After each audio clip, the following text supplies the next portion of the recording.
हाय, जय Shri Ram, Radhe Radhe to everyone. कैसे हैं आप लोग? आई होप आप सब बहुत अच्छे होंगे एंड आप लोगों की प्रिपरेशन भी बहुत अच्छी चल रही होगी।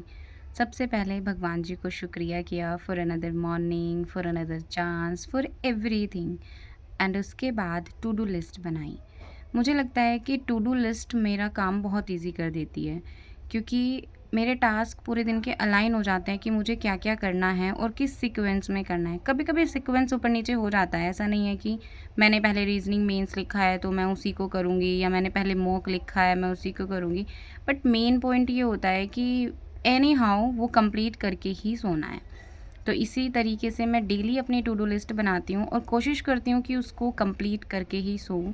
बहुत कम चांसेस ऐसे होते हैं कि मैं उसको कंप्लीट नहीं कर पाती, एक दो टास्क उसमें से रह जाता है, बट मेजरली मैं कंप्लीट कर लेती हूँ। अपने डे को प्लान करने के बाद मैंने शावर लिया, पूजा की और मैं पढ़ने बैठ गई। आज मैंने सबसे पहले रीजनिंग सॉल्व करने स्टार्ट की, और रीजनिंग को मैंने दो पार्ट्स में डिवाइड किया है। फर्स्ट पार्ट में मैंने सिर्फ सिटिंग अरेंजमेंट के क्वेश्चन सॉल्व किए हैं, और सेकंड पार्ट में सिर्फ पज़ल के क्वेश्चन सॉल्व किए हैं। पहले मैंने सोचा था कि जो आज रीजनिंग का मैंने टास्क बनाया है उसको एक ही बारी में कंप्लीट कर लूँगी, ताकि मुझे बार बार रीजनिंग को पढ़ना ना पड़े। लेकिन जब मैंने सिटिंग अरेंजमेंट करना शुरू किया तो क्वेश्चन भी थोड़े लेंदी थे और पॉसिबिलिटीज़ भी काफ़ी बन रही थी, तो उसी में काफ़ी टाइम चला गया।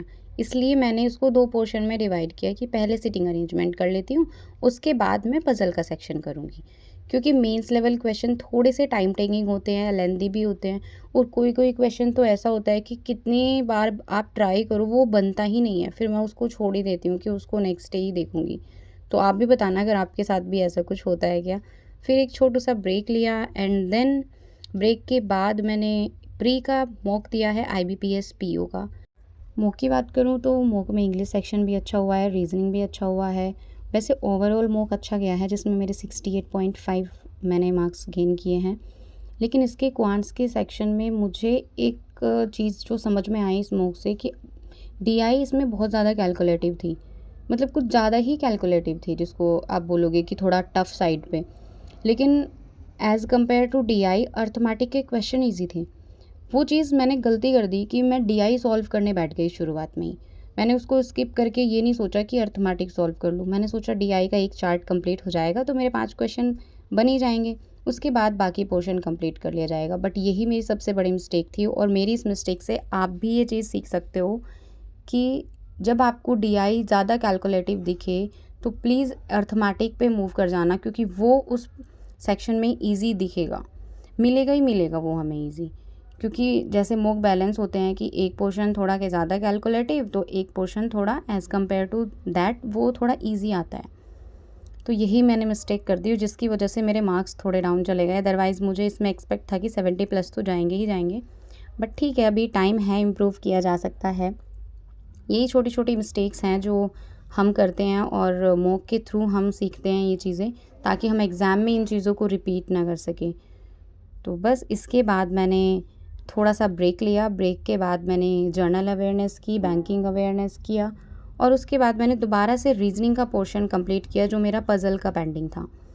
बस आज का दिन ना इसी में निकल गया सब कुछ। मेंस ओरिएंटेड ज़्यादा था, क्योंकि प्री के लिए तो मैंने सिर्फ एक ही मूक लगाया था, और उसको मैंने अच्छे से एनालाइज़ किया।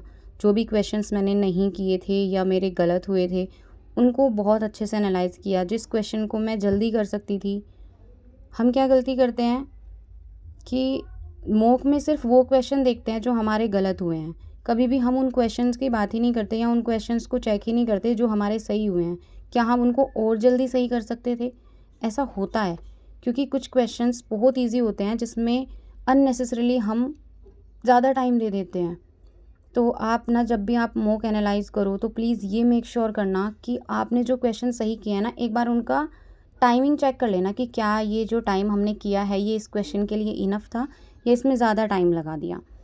तो वही चीज़ मैं अभी उसी चीज़ पे ध्यान दे रही हूँ। मैं भी पहले ये नहीं करती थी।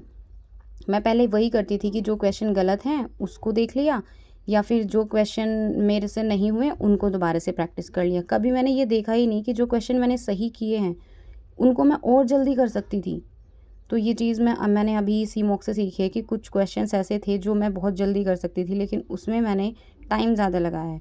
तो आप भी अपने एनालिसिस में इस पॉइंट को इंक्लूड करना कि जिस क्वेश्चन को आपने सही किया है, क्या आपने उसमें वो टाइम इनफ दिया है या कुछ ज़्यादा ही टाइम दे दिया। बस आज की वीडियो के लिए इतना ही। बाय।